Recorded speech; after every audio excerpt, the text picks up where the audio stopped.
সুপ্রিয় ছাত্রছাত্রীরা কেমন আছো? আশা করি সকলেই ভালো আছো। আমরা আজকে আবার শুরু করব আমাদের নতুন টপিক দিয়ে। আর আজকে পড়ানোর মধ্য দিয়ে দ্বিতীয় পত্রের সপ্তম অধ্যায় সম্পন্ন হবে। তাহলে আমরা শুরু করে দিচ্ছি। আজকে আমরা প্রথম পড়ব হচ্ছে লিভার।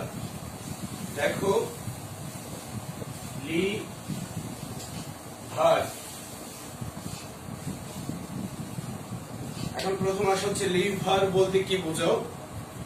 যদি আমরা সংজ্ঞায়িত করতে চাই, লিভার যা হচ্ছে একটা অনমনীয় রড, সন্ধি দ্বারা সৃষ্ট কোন মাধ্যমের নির্দিষ্ট পয়েন্টে সেটা ঘুরতে সক্ষম। কি বলছি? সন্ধি মানে হচ্ছে জোড়া। যে যদি কোন একটা জোড়ার যে নির্দিষ্ট পয়েন্ট বা নির্দিষ্ট জায়গায় সেটা যদি ঘুরতে সক্ষম হয় তাকে বলা হচ্ছে লিভার। যে আবার একটা কথা বলছে অনমনীয় রড মানে হচ্ছে শক্ত রড। বুঝতে পারছো? যে লিভার আমাদের বডিতে যে বিভিন্ন অঙ্গগুলো লিভারের মতো কাজ করে। আমাদের হার্টটাও একটা লিভার, আমাদের এই হার্টটাও একটা লিভার। আর এই লিভার হওয়ার কারণেই আমরা সহজে কোনো একটা বস্তুকে তুলতে পারি, চলতে পারি, কাজ করতে পারি। তার মানে কোনো কাজকে সহজে করার জন্য যে যন্ত্রকে ব্যবহার করা হয় সেটাই হচ্ছে লিভার। কোনো কাজকে সহজে করার জন্য যে যন্ত্রকে ব্যবহার করা হয় তাকেই বলা হচ্ছে লিভার। তার মানে আমরা একটা বস্তুকে নিচ থেকে উপর দিকে তুলতেছি, আমাদের এই হাতটা কাজ করতেছে, সেখানে এই হাত একটা লিভার। আর এই লিভারের সাহায্যে আমরা কাজগুলোকে সহজে করতে পারছি। বলছে একটা অনমনীয় রড যা সন্ধি, যে আমাদের এই হাতের এই মাঝখানে একটা কি আছে? সন্ধি আছে, জোড়া আছে। এই জোড়ায় বলা হচ্ছে কি? ঘুরতে সক্ষম। এই কাজটা করতে আমরা পারছি, সহজে ঘুরতে পারছে, এটাই হচ্ছে কি? লিভার। যা একটা অনমনীয় রড মানে হচ্ছে নমনীয় নয়, শক্ত একটা রড। বুঝতে পেরেছো? আশা করি অবশ্যই বুঝতে পেরেছো। আর এটার একটা সহজ উদাহরণ হচ্ছে যে শিশুরা যখন হাঁটতে শিখে তখন তারা যে ধুলে হাঁটে বা ধোলায়মান তাদের যে হাঁটার ধরন চলন, এটা লিভারের একটা উৎকৃষ্ট উদাহরণ। বুঝতে পেরেছো? দেখবে তারা একবার পড়ছে, আবার উঠে দাঁড়াচ্ছে, আবার হাঁটার সময় টলায় একটু টলছে, ধুলছে। এই যে অবস্থাটা, সেটা কিন্তু একটা লিভারেরই উদাহরণ। বলা হচ্ছে দেখো যে লিভারের মাধ্যমে আরোপিত দিক, মানে তুমি একটা নির্দিষ্ট দিক ঠিক করেছো, এটাকে বলা হচ্ছে আরোপিত দিক। এরপরে বলা হচ্ছে আরোপিত বলের প্রভাবে চলনের দূরত্ব এবং গতি, মানে তুমি যে যাবা, যে দিকটা ঠিক করেছো সেই দিকে যে যাবা, তার যে দূরত্ব এবং গতি, পাশাপাশি কার্যকরী বলের শক্তি, তুমি যে বলটা প্রয়োগ করেছো সেই বলের যে শক্তিটা সেটা সহ পরিবর্তন হয়ে যেতে পারে, তার মানে লিভার কোন একটা কাজকে সহজ করে দিতে পারে, পুরো বিষয়টাকে সহজে সমাধান করে দিতে পারে। সাপোজ তোমাদেরকে একটা উদাহরণ দেই। তোমরা ছোটবেলায় পার্কে গিয়েছিলে এবং সেখানে খেলা করেছিলে। তোমরা ঢেকির মতো একটা যন্ত্র নিয়ে খেলা করেছো। ঢেকির মতো একটা যে খেলনার উপরে তোমরা খেলেছো, যে দুই প্রান্তে দুইজন বসেছো, একদম নিচের দিকে চাপ দিয়েছো আর একজন উপরের দিকে উঠে গিয়েছে। তুমি যদি একজন মানুষকে নরমালি উপরের দিকে তুলতে চাও, তুমি সহজে তুলতে পারবে না, তোমার অনেক কষ্ট হবে। কিন্তু যখন ওই ঢেকির মতো যন্ত্রটিতে দুই প্রান্তে দুইজন বসেছো, তুমি যখন চাপ প্রয়োগ করেছো, তোমার বন্ধুটি সহজে উপরের দিকে উঠে গেছে। তার মানে ওই খেলনাটি লিভারের মতো কাজ করেছে, তাকে সহজে তুলে দিয়েছে। বুঝতে পেরেছো? আশা করি অবশ্যই বুঝতে পেরেছো।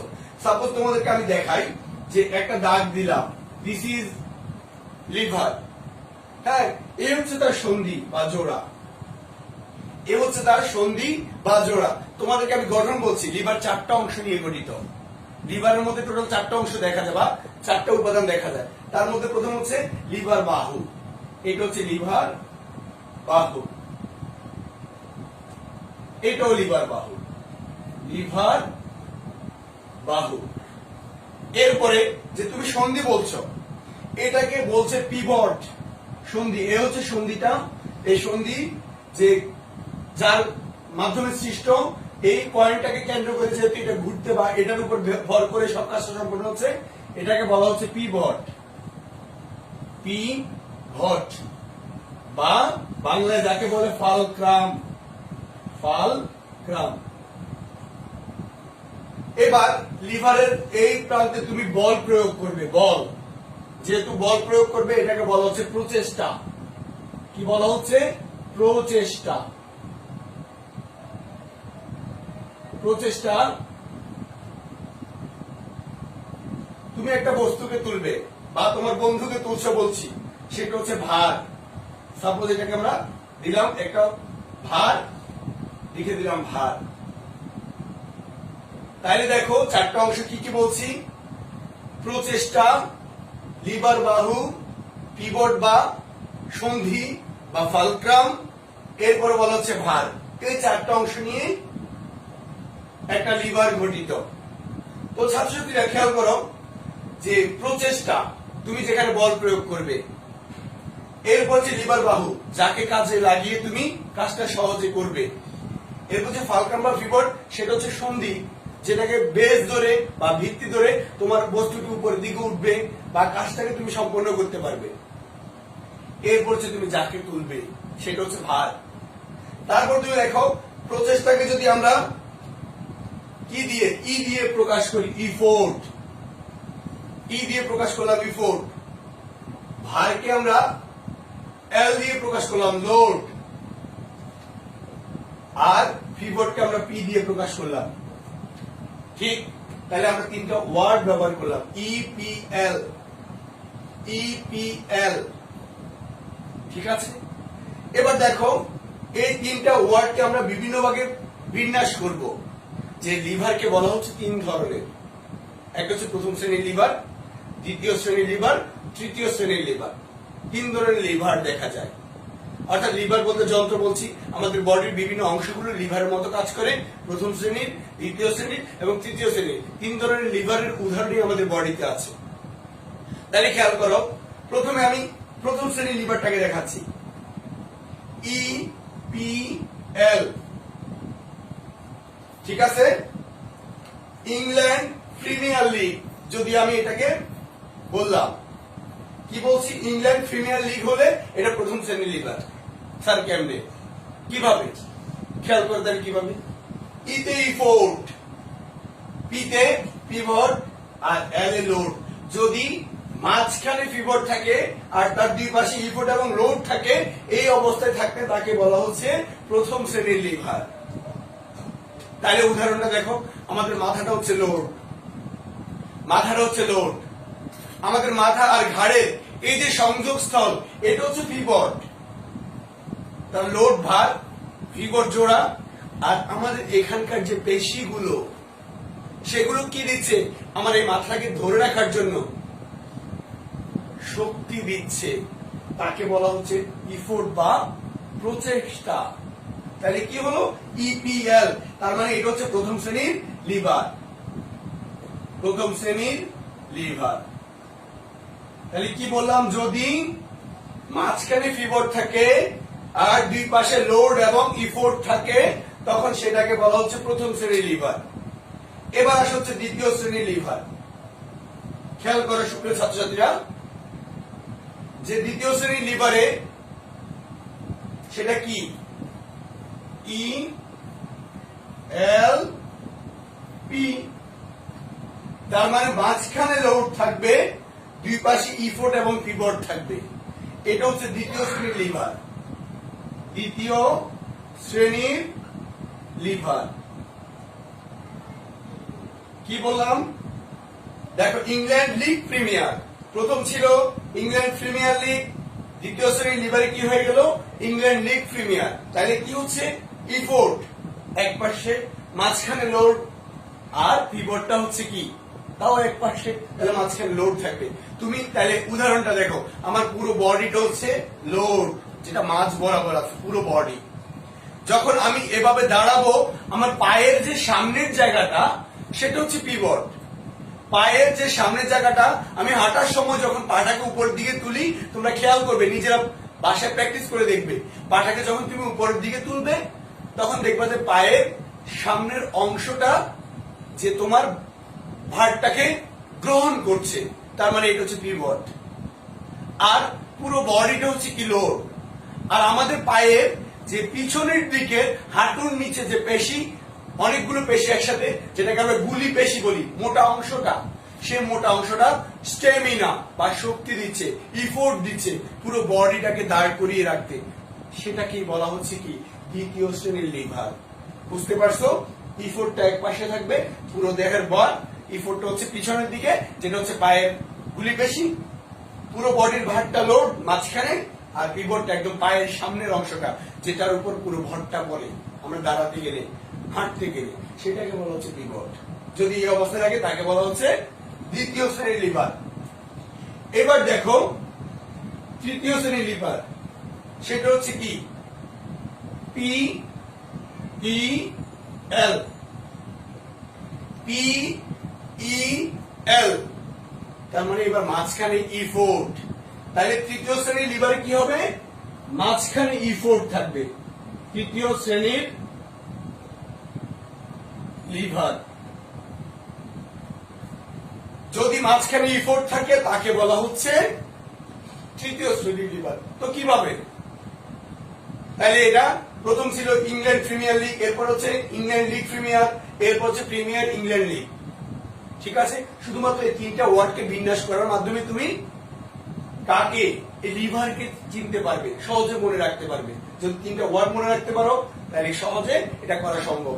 তাহলে কি বলো? পিইএল, তার মানে ইফোর্টটা মাঝখানে থাকবে, পিভটটা সামনে বা পিছনে, বা দুই পাশে লোডার পিভট থাকবে। স্যার কিরকম? তুমি আমাদের এই হাতটা সেরকমই কাজ করে। সাপোজ আমার এই ডাস্টারটাকে তুমি মনে করো ভার, এই ডাস্টারটাকে তুমি ভার মনে করো, ধরলাম, এটা হচ্ছে লোড, দেখো লোড সামনে, ঠিক। এবার তাকে ধরে রাখার জন্য যে শক্তিটা প্রয়োগ করছে, এটাকে উপর দিকে তোলার জন্য যে ইফোর্টটা প্রয়োগ করছে, আমার এইখানকার এই বাহুর যে বাইসেপস পেশিগুলো শক্তি দান করছে, ইফোর্ট দান করছে। এটা হচ্ছে কি প্রচেষ্টা। মাঝখানে দেখো, মাঝখানে। এবার যে পিভট জোড়া, আমার হাতের যে কুনুইটা, এটা কিন্তু পিছনে, খেয়াল করো, এটা হচ্ছে ইফোর্ট। এটা হচ্ছে ইফোর্ট না, এটা হচ্ছে পিভট বা সন্ধি। এটা হচ্ছে ইফোর্ট মাঝখানে, এটা হচ্ছে কি ভার। এই হচ্ছে তৃতীয় শ্রেণীর লিভার যদি এভাবে থাকে, পিইএল, পিভট, ইফোর্ট, লোড। তাহলে পিভট, ইফোর্ট, লোড, এ হচ্ছে তৃতীয় শ্রেণীর লিভার। বুঝতে পেরেছো? এ হচ্ছে তিন প্রকারের লিভারের কথা বললাম। আশা করি অবশ্যই বুঝতে পেরেছো। Very very important. সংজ্ঞাও আসে, অনুধাবনমূলক প্রশ্ন আসে, কখনো কখনো দিয়ে দিতে পারে। এবার তোমাদেরকে বুঝতে হবে। তাহলে কি বললাম? লিভার বাহু এর মাঝখানে বা এক পাশে যে কোনো জায়গায় পিভট বা ফাংশন থাকতে পারে, আর প্রচেষ্টা আর লোড, এই চারটা অংশ নিয়ে কি গঠিত? লিভার গঠিত। তারপরে ছাত্রছাত্রীরা, তাহলে আমরা লিভার বুঝলাম। এরপরে আমরা চলে যাব হচ্ছে হাঁটুর সঞ্চালনের অস্থি ও পেশির সমন্বয়। কি বলছি? হাঁটুর সঞ্চালনে অস্থি ও পেশির সমন্বয়। হাঁটুর সঞ্চালনে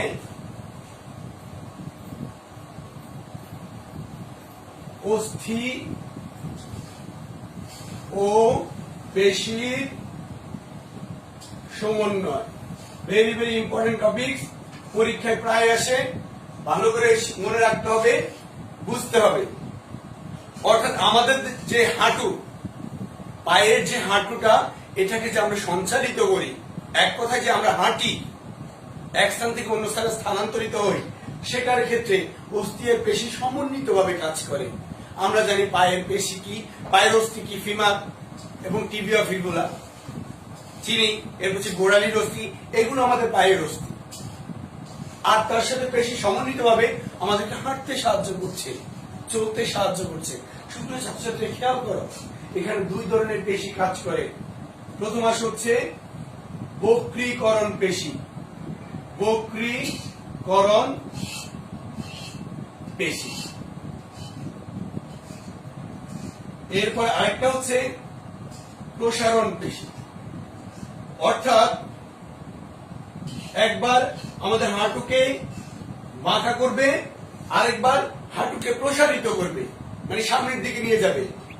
তাহলে কি এটার জন্য বক্রীকরণ একটা পেশি আছে, পাশাপাশি প্রসারণ পেশি। হাঁটুটাকে সামনের দিকে নিতে একটা বেশি কাজ করছে, আর হাঁটুটাকে বাঁকা করতে আরেকটা বেশি কাজ করছে। প্রথম আসা হচ্ছে বক্রীকরণ পেশি। বলা হচ্ছে এখানে দুই ধরনের গুচ্ছ পেশি কাজ করে। বক্রীকরণের ক্ষেত্রে কয় ধরনের পেশি? দুই ধরনের গুচ্ছ পেশি কাজ করে। তার মধ্যে একটাকে বলা হচ্ছে হেমিস্ট্রিং পেশি, আরেকটাকে বলা হচ্ছে গ্যাস্ট্রোকনিমিয়াস পেশি। গ্যাস্ট্রোকনিমিয়াস আর একটা হচ্ছে হেমিস্ট্রিং। তাহলে তোমরা নরমালি শুনে থাকো ক্রিকেটাররা যে খেলতে না পারলে বলে তাদের হেমিস্ট্রিং ইনজুরি হয়েছে, অর্থাৎ তাদের হেমিস্ট্রিং পেশিটা কাজ করছে না, তার জন্য তারা সহজে খেলতে পারছে না, এই জন্য তাদেরকে ইনজুর্ড বলা হচ্ছে। তাহলে বক্রীকরণ পেশি কি বললাম? দুই ধরনের গুচ্ছ পেশি, একটা হচ্ছে হেমিস্ট্রিং পেশি আর একটা হচ্ছে গ্যাস্ট্রোকনিমিয়াস পেশি। তাহলে খেয়াল করো, হেমিস্ট্রিং পেশি এটা আবার তিন ধরনের। নামগুলো কঠিন, মনে রাখবে। নামগুলোকে মনে রাখতে বলে ব্যাখ্যাটা তুমি লিখতে পারবে। প্রথম কি বললাম? হেমিস্ট্রিং পেশি। এই হেমিস্ট্রিং পেশি আবার তিন ধরনের। তার মধ্যে একটা হচ্ছে বাইসেপস ফিমোরিস, বাইসেপস ফিমোরিস। একটা হচ্ছে সেমি মেমব্রানোসাস, সেমি মেমব্রানোসাস। এরপর আরেকটা হচ্ছে সেমি টেন্ডিনোসাস, সেমি টেন্ডিনোসাস। এই তিনটা পেশিকে একসাথে বলা হচ্ছে হেমিস্ট্রিং পেশি। বলা হচ্ছে এই পেশিগুলো আমাদের যে ইস্টিয়াম, শ্রোণী চক্রের যে ইস্টিয়াম নামক অস্থি আছে, এই অস্থি থেকে সৃষ্টি হয়ে পিছনের দিক দিয়ে ফিমারের উপর দিয়ে টিবিয়ার সাথে গিয়ে যুক্ত হয়।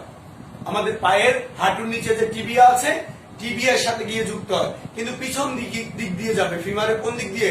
পিছন দিক দিয়ে। সৃষ্টি হয় থেকে আমাদের শ্রোণী অস্থির ইস্টিয়াম থেকে সৃষ্টি হয়ে ফিমারের পিছন দিয়ে গিয়ে টিবিয়ার সাথে যুক্ত হবে। এই তিনটা পেশি যেটা বললাম, biceps femoris, semi মেমব্রানোসাস, semi tendinosus. এরপরে যে টিবিয়ার কন্ডাইল থেকে সৃষ্ট গ্যাস্ট্রোকনিমিয়াস পেশিটা কোথায় গিয়ে লাগবে? আমাদের যে গোড়ালির অস্থি, গোড়ালির অস্থিটার নাম হচ্ছে ক্যালকোনিয়াস। এই ক্যালকোনিয়াসের সাথে যুক্ত হবে। সেখানে একটা টেন্ডন বা কন্ডারা কাজ করে, তার নাম হচ্ছে অ্যাকিলিস। অ্যাকিলিস কন্ডারা বা টেন্ডনের সাহায্যে যুক্ত হবে। বুঝতে পেরেছো? তখন যখন কি হয়, ওই যে হ্যামস্ট্রিং পেশিগুলো তিনটা পেশি টিবিয়ার সাথে যুক্ত হয়, তখন একটু আমাদের হাঁটুটাকে বাঁকা করে উপরের দিকে তুলে। আর যখন ওই গ্যাস্ট্রোকনিমিয়াসে টান পড়ে, তখন পুরো হাঁটুটা বাঁকা হয়ে যায়, পুরো হাঁটুটা উপরের দিকে উঠে চলে আসে যখন আমরা হাঁটি। এটাকে বলছে হাঁটু বক্রীকরণ বা বাঁকাকরণ। আর এখানে পেশিটা কাজ করছে বলে আমরা লিখছি বক্রীকরণ পেশি। এবার প্রসারণ করবে কে? প্রসারণের জন্য তাও চারটা পেশি কাজ করে। কয়টা পেশি? চারটা পেশি। এদেরকে একসাথে বলা হচ্ছে কোয়াড্রিসেপস ফিমোরিস, কোয়াড্রিসেপস ফিমোরিস। তার মধ্যে একটা হচ্ছে তাও শ্রোণী অস্থি থেকে সৃষ্ট র্যাকটাস ফিমোরিস, র্যাকটাস ফিমোরিস। আর ফিমার থেকে সৃষ্ট তিনটা ভেস্টি পেশি, এদেরকে একসাথে বলা হচ্ছে ভেস্টি পেশি। একটা হচ্ছে ভ্যাস্টাস মিডিয়ালিস, একটা হচ্ছে ভ্যাস্টাস ইন্টারমিডিয়ালিস, আর একটা হচ্ছে ল্যাটেরালিস। এরা ফিমারের সামনের দিক দিয়ে, কি বলছি, আমাদের পায়ের যে ফিমার সবচেয়ে বড় অস্থিটা, এই ফিমারের সামনের দিক দিয়ে গিয়ে প্যাটেলার সাথে যুক্ত হয়। তখন এটাতে যখন টান পড়ে, অর্থাৎ পেশিগুলো যখন সংকুচিত হয়, তখন আমাদের হাঁটুটা প্রসারিত হয়, অর্থাৎ আমরা পাটাকে সামনের দিকে নিতে পারি, হাঁটতে পারি। বুঝতে পেরেছ? তার মানে প্রসারণের চারটা পেশি একসাথে কাজ করে হাঁটুটাকে সামনের দিকে নিয়ে যাচ্ছে, আমরা কাজটা করতে পারছি। তার মানে বলা হচ্ছে হাঁটুর সঞ্চালনে ওই অস্থি আর পেশি একসাথে মিলিতভাবে কাজ করছে বলেই আমরা এক স্থান থেকে অন্য স্থানে স্থানান্তরিত হতে পারছি, কাজ করতে পারছি, চলতে পারছি, ফিরতে পারছি। বুঝতে পেরেছ? আজকে একটু পর্যন্তই। এরপরে যে অংশটা আছে সেটা হচ্ছে দেখবা হাড় ভাঙ্গা, হাড়ের জোড়া, এরপর হচ্ছে স্থানচ্যুতি। এই অংশগুলো এগুলো রিডিং করা, একবার পড়ে ফেলবা, অবশ্যই পারবা। আর যদি না বুঝো কমেন্ট বক্সে কমেন্ট করবে। ঠিক আছে, আজকে এই অধ্যায়টা শেষ হলো। সবাই ভালো থাকবেন। সবাইকে ধন্যবাদ জানিয়ে আজকের মতো এখানে বিদায় নিচ্ছি।